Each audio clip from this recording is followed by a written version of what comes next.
Hello friends, welcome to C# Intermediate to Advanced tutorial.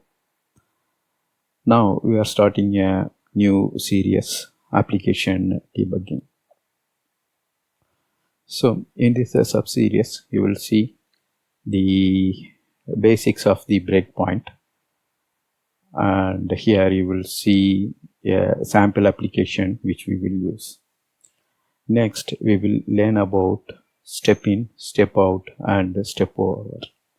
So this step in, out and over will be useful when you are debugging a large scale application and there are multiple functions. One function is calling other function. So in this situation, you have to know how step in, step out and step over works.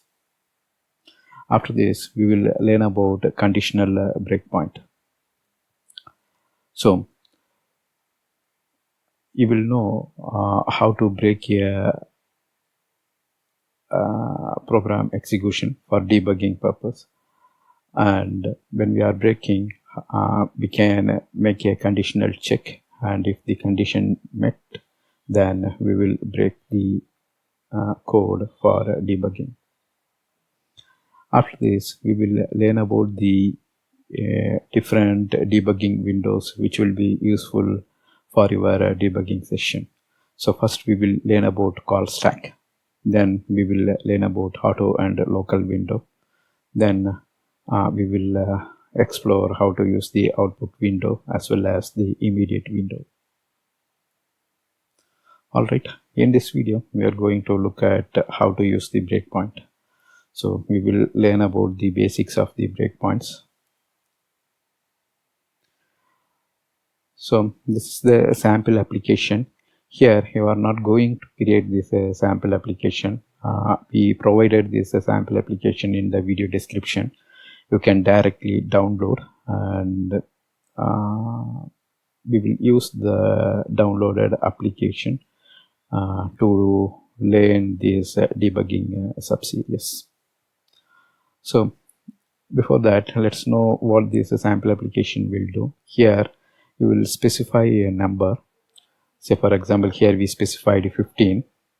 Then when user clicks get prime sum, it will first list down the prime numbers which is less than 15. So here if you see, all the prime numbers are listed.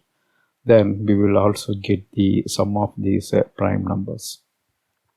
So this is just a sample exe. What is important here is we will use this sample exe and source code throughout this debugging series.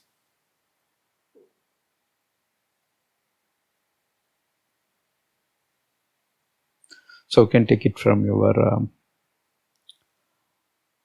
you can take it from the video description. This is sample exe.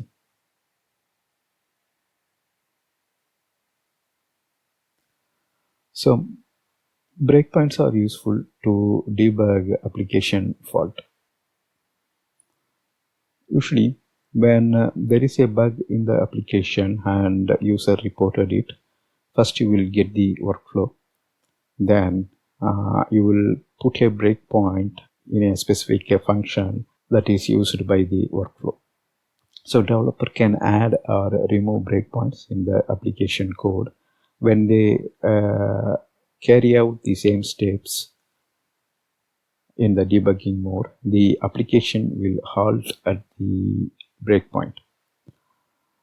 So the execution flow breaks, so that's why we call it as a breakpoint, but the break is temporary. That means the debugger is stopping or halting the application at the breakpoint. From there you can execute the application line by line or statement by statement. So that will be helpful to know how the variables are involved in the faulty part of the code. So as already told, the execution will break at the breakpoint and the program halts temporarily. That means here the program is not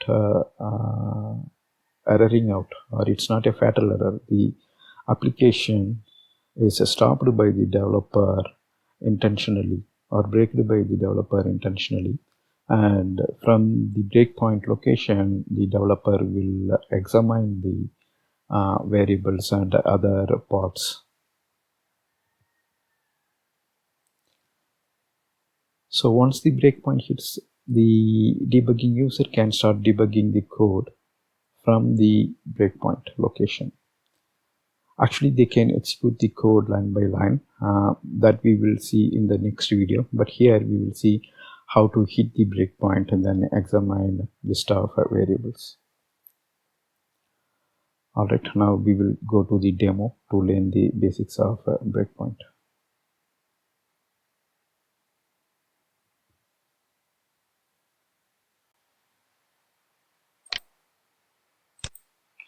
So here is the sample exe. You can download it from the video description. Let's go through some of the properties and code quickly. So this is the txt input. Then we have a multi-line text box. If you see here, multi-line is set to true. We name it as a txt output. Here is where we will list our prime numbers. Then this is the button, and we named it as btn get result.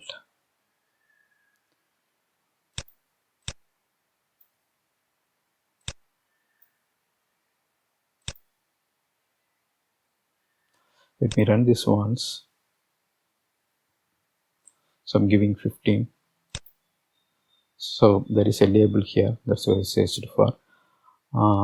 So if you see 15, once I click here, I get all the prime numbers here in the multi-line text box. After that, we will get the sum of that prime also.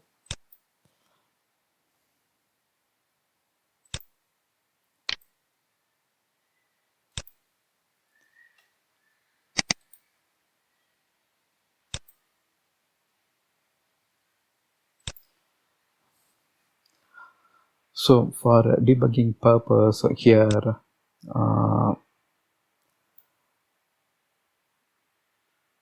we had written some functions also, so that will make our debugging experience go smooth. First we have prime number as a class member. Then after that we have a function called is number valid. So user will provide input here. Then we are checking,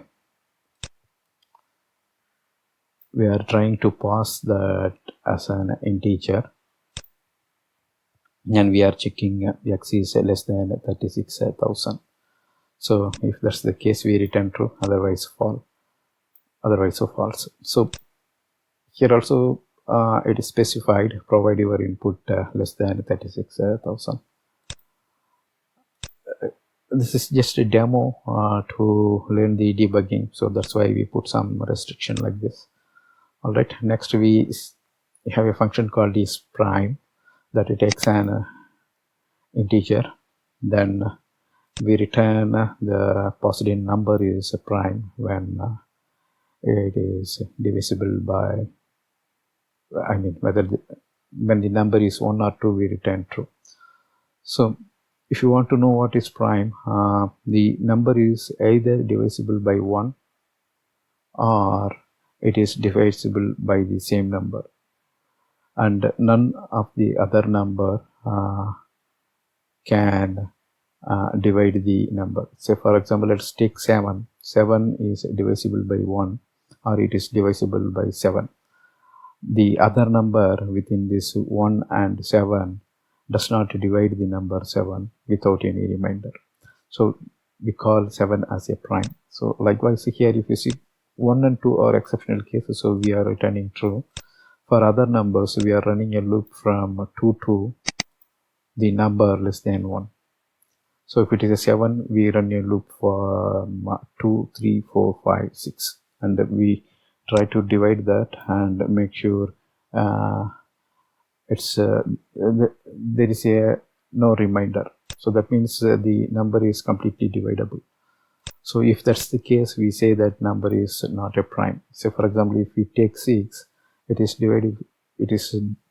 dividable by 2 as well as 3. So definitely 6 is not a prime. All right, so here that's what is prime. After that, sum if prime, and this will take a number and it runs the loop. So sum if prime, it will list the prime numbers here in this multi-line text box. That's what here we are doing, txt output dot append text, and we list down the prime numbers. So then we also sum our prime numbers and we hold that in our internal number variable prime sum. Alright, so here is the button click event. Here we initialize the prime sum and integer x. Then txt output also initialized to empty. Txt output is this one. Next, we are making call to is number valid, and then we are checking whether it is returned true. So remember, so as per the expression evaluation, since it's a AND condition, first this expression will be evaluated, and if it returns false, then we will immediately come out. But when it passes, then we will go to this second call. So first we are checking whether number is valid. After that, we are trying to perform a try pass, and we get the input number in x. Next, we are making call to sum if prime. Once you make a call to sum if prime, the prime sum will hold the sum of prime, and at the same time the function lists out the prime number in the text area. So finally, we take the okay, here since we are appending comma, if you see here we are appending comma, so this comma we are removing here. Finally, we convert our prime sum variable to string, then we are displaying that in the label control. Label control is somewhere here, and you can see this is the label control. So that's all about the explanation about this sample. Now let's see how to put a breakpoint. So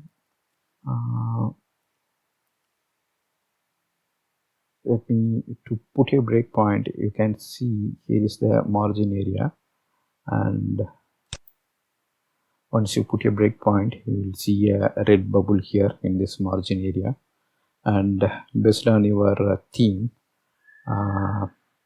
the line which has the breakpoint is highlighted. So I kept breakpoint in is number valid. After that, I am keeping a breakpoint inside this condition. That means whenever a prime is found, I want to know how it is appending the text to txt output. Also, I want to see what is the value in prime sum. Next, once the function comes out, we will trim the output text as well as we will display the prime sum. So there are 3 breakpoints at this point. So if you see, the application will break at 3 instances. Let us see that. For simplicity purpose, this time I am giving 5 as the input. So now when I click get prime sum, I will see the breakpoint is a hit. So when the breakpoint is hit, in the margin area you will see an arrow mark. So if I move down, these breakpoints are not yet hit. So once the breakpoint is hit, we can examine the input. Say for example, here txt input.text. Once you place your cursor, it will show what is the value given in it. If you see here, we gave 5. So that's what it is displaying. So now application is breaking here, right? Once you click this arrow button, so this shows continue. So before that, if debugging window is not turned on, you can right click here and choose the debug toolbar icon. Let me see.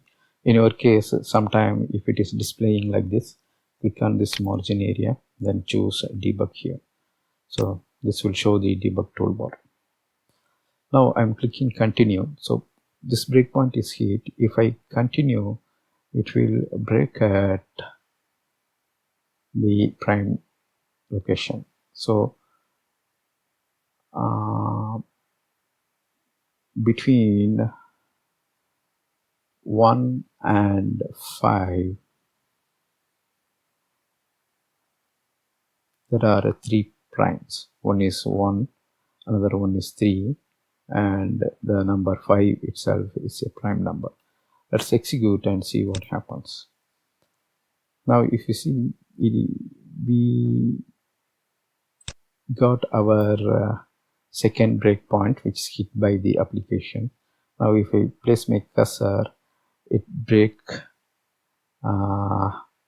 for 1, because 1 is a prime. The isPrime function returned true here. The number is 1, so it returned true. So it breaks once. Now if I continue, we are in a loop, right? So it will repeatedly run. If I continue, it will hit once again, second time. So this time, if you see, the I value is 2. Now if I hit again, it is landing once again, I equal to 3. For 4, it will not land, because 4 is a prime number, not a prime number. And if you see, it is hitting for 5, not for 4. Now you can click continue again, and you can see your third breakpoint is hitting. So you can see how the application is flowing, and it breaks at different breakpoints.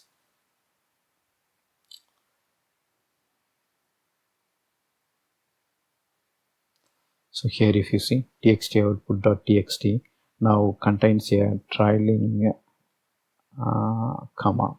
So that we will remove using this remove function. All right. Now I am clicking continue. So before that,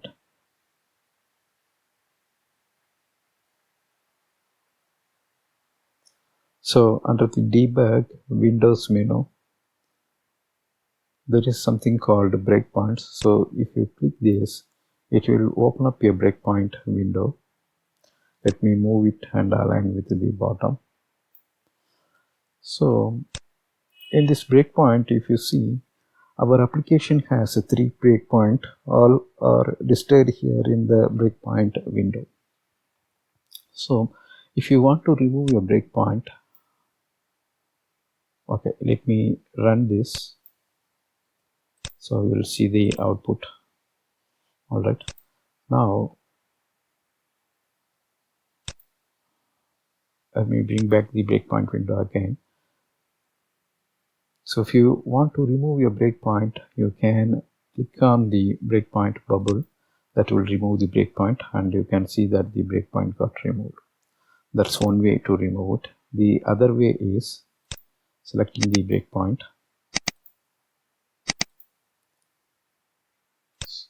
then click on the delete button.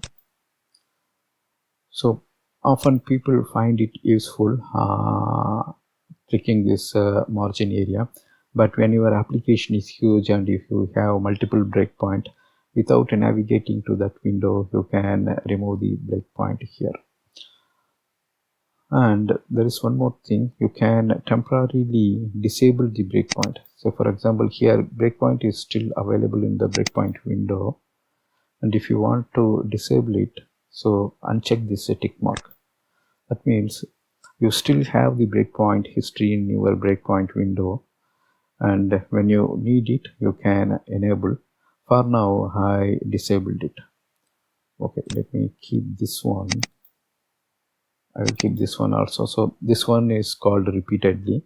So I'm just removing this breakpoint. Now if I run, this breakpoint is, I mean removing in the sense here I'm not removing, I am disabling it. So the breakpoint will not break, but this breakpoint still exists. It doesn't delete it, but just got disabled. So now if I run it, I'll give prime sum this time as 15, get prime sum. So here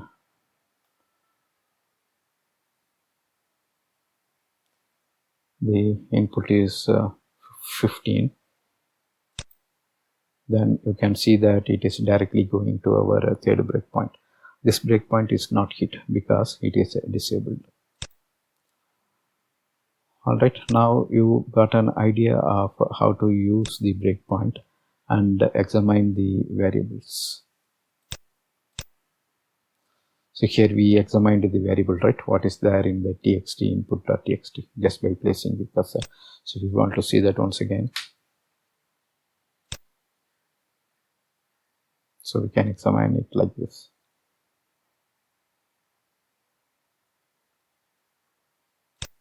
Let me keep a breakpoint here. Prime sum is initially 0. Now it is 1. It is 3. 6. So you can see how it is changing, right?